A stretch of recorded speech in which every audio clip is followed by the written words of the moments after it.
Hi everybody, I'm Ryan. Today we're going to talk about flex slots in Mono Red Belcher in Modern. And we're going to start with what we're not talking about. Now, these are the non-flex slots in Red Belcher. Technically, if you are picking up Red Belcher, you pretty much are bought into playing these 51 cards in the main deck and these 2 cards in the sideboard. But what this video is about is what 9 cards could you be playing in those slots in the main deck, and what 13 cards could be playing in those slots in the sideboard. Well, here are the common options. There are 17 common options for those 9 slots in the main deck, and there's 34 common options for those 13 slots in the sideboard. So let's talk about them so you can make an informed decision. You can play for Spikefield Hazard. Spikefield Hazard acts as a land. However, the downside is that it enters tapped. But its front side can deal with some aggressive hands from certain decks. Dealing 1 damage to any target. If permanent dealt damage this way would die this turn, exile it instead. Can also go face if you really need to. Also, it being 1 mana makes it kind of worth it too if you end up casting it as a spell. You know, it can add to storm count really easily and whatnot. You can play Legion Leadership, which also is a land. This also taps for white, which is really good if you're playing the Witch Enchanter, which we'll talk about in just a second.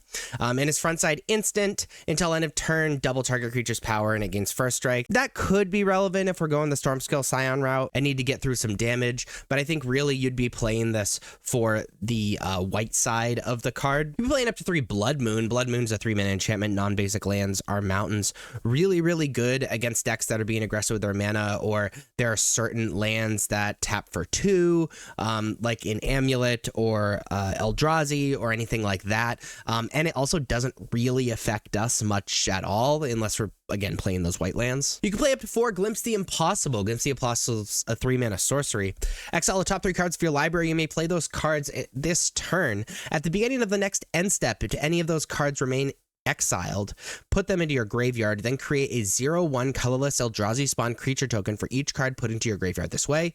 Those tokens have sacrifice this token at a colorless. This is a great way to go kind of all in on the storm that this deck is attempting to do. Being able to dig more through your deck, hit more rituals, hit more cards. These impulse effects are just very powerful. And also, even just casting Glimpse the Impossible just for the mana dorks, and like the Scions, or excuse me, Eldrazi spawns, is worth it for the Goblin Tribe Belcher plan and going off the following turn. And then you could play Witch Enchanter. Witch Enchanter is played primarily as a land, and it can enter untapped if you pay 3 life. However, it's a white land.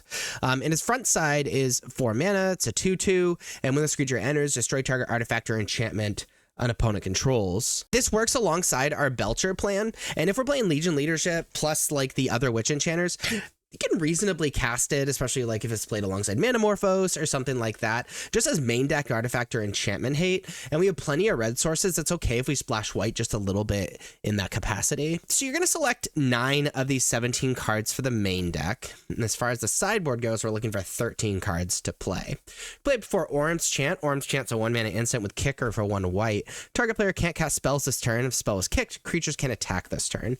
Very good against other storm decks. Also very good against decks that are attempting to kill you in 1 big attack, like Amulet or things like that. Also really good against counter magic, especially since we often rely on like 1 card and whatnot. You can play up to 4 Ragavan Nimble Pilfer. It's a 1-mana 2/1. Whenever Ragavan deals combat damage to a player, create a treasure token and exile the top card of that player's library. Until end of turn, you may cast that card and you can dash it for 2 mana.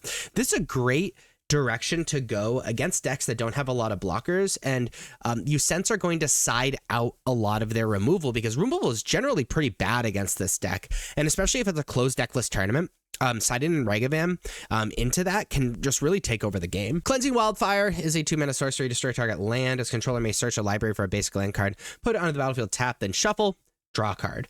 Very good against decks with those lands, like with Blood Moon that I was talking about with the main deck, that produce 2 colors of, or not 2 colors, 2 mana, especially against decks that aren't running a lot of basic lands. It's just a way to destroy those opposing lands without running like a Ghost Quarter or lands of our own. You can play it for Pyroclasm. Pyroclasm is a 2-mana sorcery, deals 2 damage to each creature. Great against decks that are going wide. We've already talked about Blood Moon, but you could play a Blood Moon in the board. You can also play a Lelia the Blade Reforged, is a 3-mana 2/2 with haste.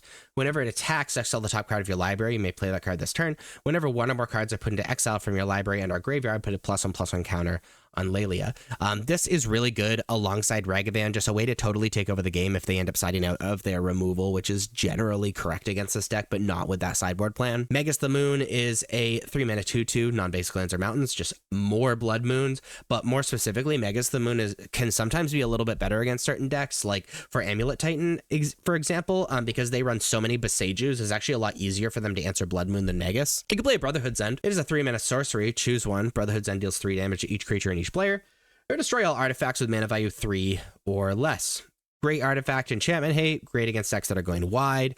3 mana is actually pretty easy in this deck, especially with the rituals. You can play up to Meltdown. Meltdown is red and X sorcery. Destroy each artifact with mana value X or less. Great effect against decks that are playing a lot of artifacts, again, like the Affinity deck, and also decent against like artifact specific decks, like there are specific artifacts that you want to take out, like Amulet or something like that.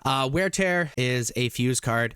One side is 2 mana instant, destroy target artifact. The other side is 1 mana instant, destroy target enchantment. Really good alongside the white splash version of the main deck, but having just this spot removal for artifacts and enchantments is just really good as far as existing in the sideboard slot. Legion Leadership, we already talked about the roles of this, but very good to bring in when we are siding in white cards like Orm's Chant or, again, Wear Tear. And then we could play Defense Grid, which is a 2-mana artifact. Each spell costs 3 more to cast except during its controller's turn, which is just a great thing to bring in against counterspell decks.